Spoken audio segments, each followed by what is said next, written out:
I hadn't posted anything on the Squirrel Ranch recently. Truth is, it just takes so much time, and it takes me to make to record the video, set up the tripod, move it, and all that. It takes me probably lengthens whatever it is I'm doing by 3 or 4 times. So I just haven't. I just decided not to make any more. I may make some more, but they'll be shorter, briefer. Probably have more still pictures and maybe me just talking like this and explaining what I'm doing. Today I'm building some steps over here on the side of the cabin deck, and rather than show how I'm doing it and taking the time, it'd take me 2 or 3 days to do this. I'm going to just try to get it done and take some pictures maybe as we go along, and I'll share that here at some point. But anyway, for the few of you watching or tuning in, if you've been wondering why I haven't posted anything, it's just because of the length of time, amount of time it takes. I have a new appreciation for all these folks on YouTube, the probably millions of people who have channels and can consistently make videos and post them. Man, that's a lot of time, and I suspect they're probably doing that to make income, which is awesome. Great way to make some extra income, or maybe even make a living if you get good enough at it. I'm never going to be able to do that, but anyway, what I'm working on, as I mentioned, are these steps. And one cool little thing is I'm going to use my granddad's saw, my dad's dad. I never met him. He passed away approximately, I guess, about 13, 14 years before I was born. But kind of cool to be able to use his old hand saw here, a saw that's made in the good old US of A. Looks like it's a Diston, is the brand, Diston. Pretty cool. It's all rusty. You can tell it hadn't been used in a long time, but still pretty sharp. Anyway, I'm going to make these. I'm going to make the runners out of some Western red cedar posts that I had purchased years ago, 15, 16 years ago, that I was going to do make a deck, make a railing around the deck. I didn't ever do that, and so anyway, I'm kind of a novice at stair making, and it's taking me a time, but I'm kind of making myself a template here before I before I finish it out with these half log stringers. Anyway, we'll see how it turns out. I'll take some pictures and post that. Tons of birds out. Just got done, had an encounter with a pygmy rattler. Darn pygmy rattlers.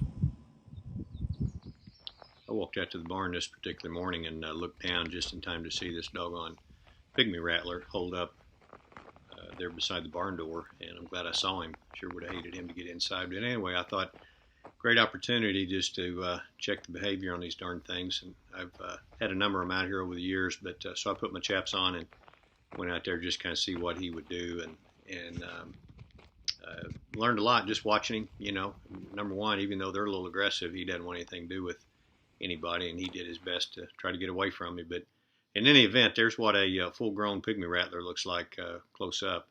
Very similar. The adults are similar to the timber rattlers, but when they're smaller, they have a lot of spots on them and real spotty looking. But anyway, that's what a pygmy rattler looks like.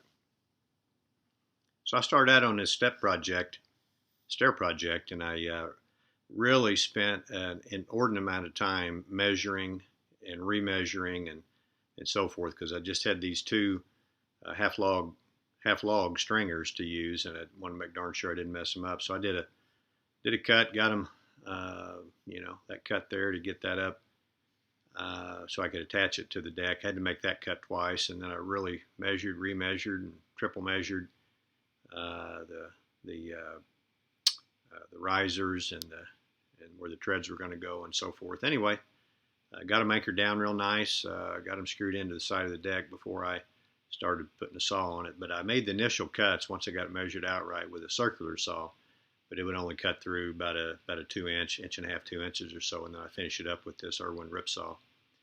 And that took a while. Even though it was Western red cedars, are pretty soft and porous wood, it took a while to saw those out, but they turned out well. I measured them. I wanted those treads to be angled down just a little bit, so when I put the steps on there, or the treads, whatever the technical term for them, when I put the final steps on there, I wanted them to angle down a little bit, and it turned out pretty good. Took a little break, got a sandwich, and I looked up and noticed that my corn feeder out in the field looked odd, and I walked out there, and sure enough, you can see where that darn lid had been torn off, latch had been torn off, and that lid had been bent in half by what I assumed was a bear, what I knew was a bear. Sure enough, about 2 days later, my friend and neighbor David sent me these pictures of that doggone rascal walking across his backyard. So don't know for sure if that was the same bear that ripped the lid off my corn feeder. Probably was. And anyway, that's the corn feeder when it was new. That's my friend Cletus. He helped me put it together and set it up. And old dog Max was with us on that day when we did that. And I sure miss old Max. He was a dandy. He was a good one. But I'd been seeing bear sign for a long time, and at least what I thought was bear sign. That particular pile of poop right there, I saw that, and I'd seen it a couple of times, and I knew I had never seen it before, and I Googled it. Sure enough, checked out, it belonged to that guy right there, or at least one like him. And it wasn't too long after I started seeing all that sign. Actually, it was a few years now that I think about it before I saw my first close-up and personal bear out there, and then started getting them on the game cameras. But anyway, I'm leaving a lot of this out, but going through this kind of quick. But after I got those cedar stringers in the right place and just perfectly where I wanted them, I got ready to pour the steps. These two goomers came out, Tony and TD on the left and George on the right, and they brought out 4 big old ladder stands, and they put those together, and I helped them put them up. But that took a couple of days. But anyway, I took that burnishing brush, and you can see on the right where I've burnished those logs on the left is before I touched them up. I wanted to get them down to the perfectly raw wood and get the dings out of it and that kind of thing, and the marks before I put the stain on it.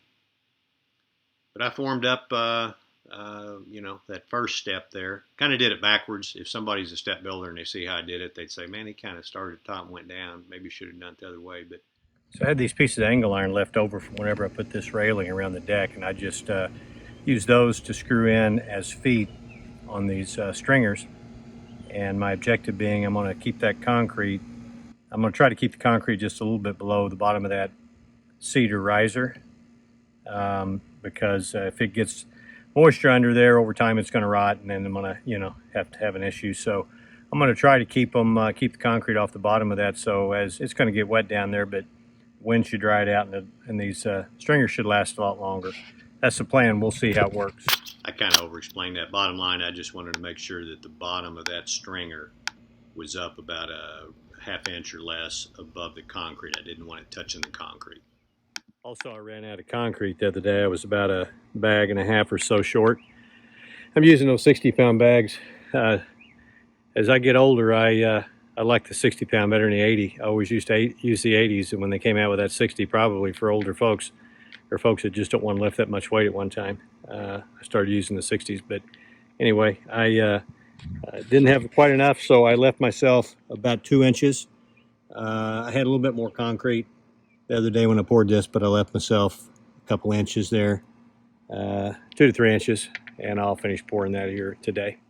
So that's what I did. I'd ran out of cement the day before and went and bought some more and mixed up, poured it, and turned out just like I was hoping it would, really. Maybe even a little better, which that rarely happens, but you can see the gap below the bottom of that riser and the concrete. I didn't want those two touching because that's where you're going to get some potentially rot on the bottom of that, more than likely. That way the air can flow through there and keep that dried out. It should last a long time. I use that Flex Seal on the top of those posts there where those stair treads are going to rest, because no doubt there's going to get some moisture that collects there, and that should help alleviate that problem. Showing the steps there, that's a world-class stone mason, Jay Sanderson. Anybody, if you ever need a world-class guy around here to do your stonework, he did those steps, and he did a great job. He might snicker at my concrete and rock work here, but that's okay. Anyway, actually he wouldn't. He's a class guy, but I was real happy with the way these turned out. I took a break.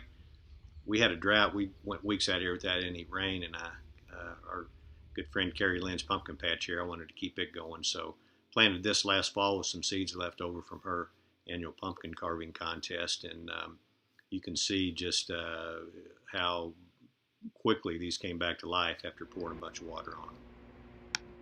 So I didn't show it, but I stained the stringers, and then I took these big slabs that I've had forever off some boards that were cut out of a tree from the house we lived in for about 2.5 decades that our kids grew up in, and finally found a use for them, and took them over to Dad's to rip them and cut them to length. And there's Dad out in his shop there, and I always snicker at how organized he is compared to how unorganized I am in my shop. But got those cut to length and exactly the right width, and man, they look good. That's some really, really, really nice red oak. And normally you wouldn't want to use red oak outside, but what the heck, and I put some good stain on them. I'll keep them up, keep them stained. But they looked really, really nice. I was really pleased with the way this project turned out.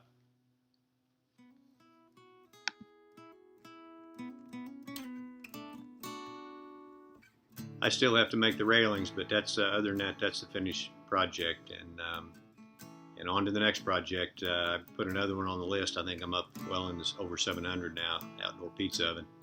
So we'll see how long it takes me to get to that and how long it takes me to build it. But these guys, if when they get a little bit older, I'll have 3 local helpers, and if we can get their cousins down from St. Louis, I'll have 6 of them out there helping me. Kind of glad they weren't out there while I was building these steps. If they would have been, instead of it taking me 2 weeks, it might have taken me maybe a couple of months.